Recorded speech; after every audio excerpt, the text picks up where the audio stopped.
It's the 30th of September and I'm Tom Glass and welcome to The Roast. Tonight we take a look at tax evasion in Australia. Although for tax purposes, we're obviously shooting this episode in the Cayman Islands.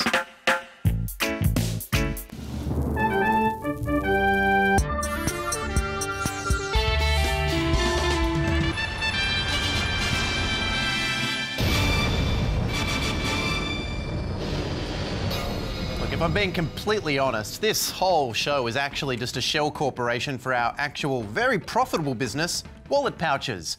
It's a pocket-sized pouch that fits in your pocket to keep your wallet in. First though, here is Mark Humphries with the headlines.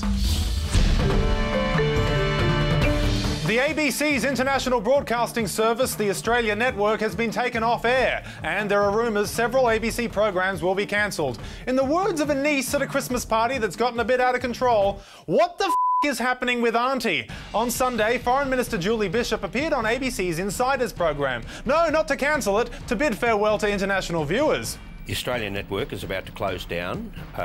We have an audience in about 40 countries in the region. They'll be seeing Insiders this morning for the last time. Have you got a message for them? Yeah, the ABC could continue with the Australian network.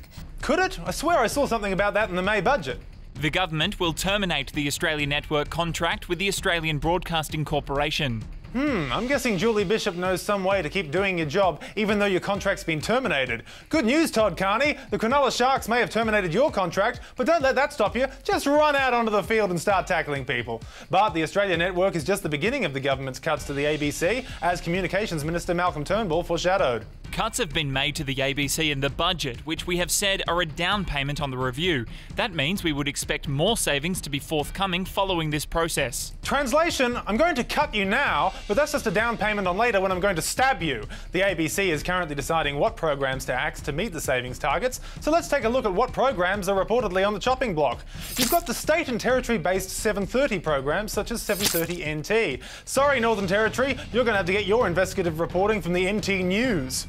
Woman runs herself over. The Business. What better way to say Australia's open for business than cancelling a show called The Business? ABC Radio's The World Today. Sorry, listeners, today the world, tomorrow nothing.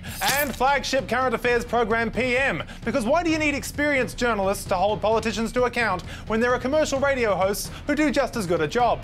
That's it, baby! That is it! That is it! But most controversial of all is Lateline, the current affairs show that's been running for 24 years and is responsible for reports that helped trigger the Royal Commission into Child Sexual Abuse and revealed poverty and abuse in Indigenous communities. But hey, maybe we don't need that. Maybe we could achieve the same result with a repeat of QI. But who knows? Maybe the ABC deserves these cuts. Liberal Senator Cory Bernardi seems to think so, writing this in a piece for The Australian yesterday. The fact that the ABC continues to put forward views that are alien to most Australians and portrays them as mainstream thought suggests they've lost almost all perspective of what it's like to operate in the real world. Good news, Cory. I've found some ABC footage that's putting forward some of your mainstream views.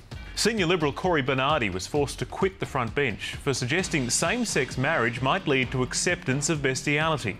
Also, Cory, in a recent Essential poll, the ABC had the highest level of trust out of all Australian institutions, only behind the High Court. But the organisation with the lowest amount of trust was political parties. I wonder why Australians don't trust politicians. No cuts to the ABC or SBS.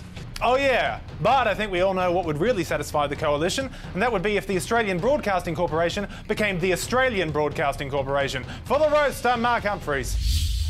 Thank you, Mark. Although, to be fair, the coalition isn't actually cutting things from the ABC, it's just forcing them to diet until they're small and withered and look sickly. And now to a subject about as dry as the Weet-Bix challenge.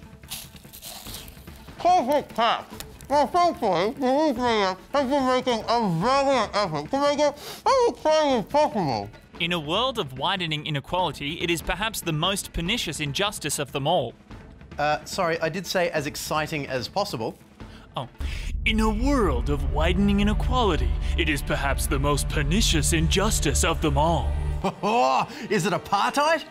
Multinational corporations and wealthy individuals avoiding tax on an unprecedented scale. Yeah, okay, that's bad too. Almost 60% of the ASX 200 top companies declare subsidiaries in tax havens. Right, so it's about a bunch of overindulged rich people. I didn't realise it was a Sofia Coppola film. Ha! Nailed it! Shh! Yeah, shh. It's been revealed that companies operating in Australia are doing some serious tax dodging. So while you fork over a chunk of your paycheck every week, a new report says almost a third of ASX-listed companies pay less than 10 cents tax in the dollar, and some firms pay no tax at all. And that's costing the country more than $8 billion per year. Or, to put it another way, the amount that is being cut from Australia's foreign aid budget over the next 5 years. So how do they do it? Well, it helps to think of the Australian tax system as a level from Portal. You, the player, are a company, and you need to get over there, to tax avoidance. But between you and there are all of these obstacles, or taxes, which is why you need this, your creative accountant, constantly creating new loopholes for you to jump through. All right. Ka-ching! Thanks to loopholes, it's almost as if these taxes didn't exist. Now, of course, I'm just a tax-evading amateur and only have access to the base model gun. Not like these guys. They are seriously racking down those bills. Can we load up the Google version of the tax portal gun? Now, if you're a big multinational and you want to reduce your tax bill, it's a bit more complicated. You set up a subsidiary portal to send your money into Ireland. Then you send money to a shell portal in the Netherlands to take advantage of generous tax laws. And then it finishes off in another Irish company, which is based in a Caribbean tax haven where the corporate tax rate is 0. The method is called double Irish with a Dutch sandwich, a technique that sounds like an acrobatic sex move or a particularly alcoholic cocktail. And this whole tax evasion thing does make you wonder, what if it was sandwich? We take an issue that's hard to understand, which and ask the question, what if it were a sandwich? Yes, as always, for this segment, I'm joined by Chief Sandwologist Clark Richards. Okay, Clark, what if it were a sandwich? It's already a sandwich, Tom. You said it just before. It's the double Irish with a Dutch sandwich. You're right, I did. Okay, in that case, what if it weren't a sandwich? Then it's exactly what you said it was, the money funneling thing. Right, indeed. Okay, thank you, Clark. Called the bus down here for nothing. Right, well, we'll be right back. Have you ever outsourced your work to Ireland in order to exploit a tax loophole? You cheap feckin' bastards. We'd love to hear about it. At The Roast TV, #What'sYourABN. So, surprise, surprise, these large corporations don't want to pay their taxes, including Apple. Because when it comes to tax, Apple thinks different. Apple moved more than $8.9 billion in untaxed profits from its Australian operations to a tax haven structure in Ireland. Okay, but they did give us a free U2 album, like Salt, for our tax wound. And sure, we pay more for Apple products in Australia while they take all their profits offshore with dodgy tax manoeuvres, but it's not like we need that money anyway. You know, give it to that country that's supposed to be in a budget emergency. In a second. That's our country! So either we cut even more in government services to make up the difference, or I say we go into the Apple store and get our goddamn tax back! Yeah, so that'll be $899 for the phone outright. Okay, well, I'll pay less than 2% of that, so that's going to be about $18, isn't it? Yeah?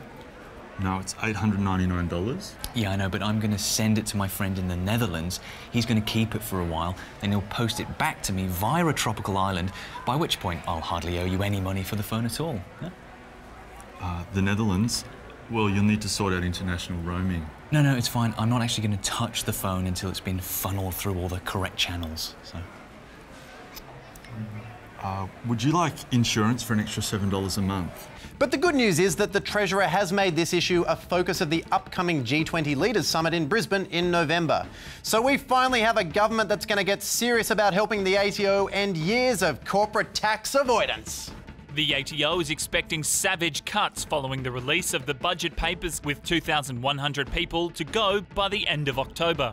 Well, at least those left behind will be the best of the best. Our last great tax hope. Our super nerds. The big firms can afford to attract the best brains, while the ATO has to get by on a few well-meaning but outgunned do-gooders.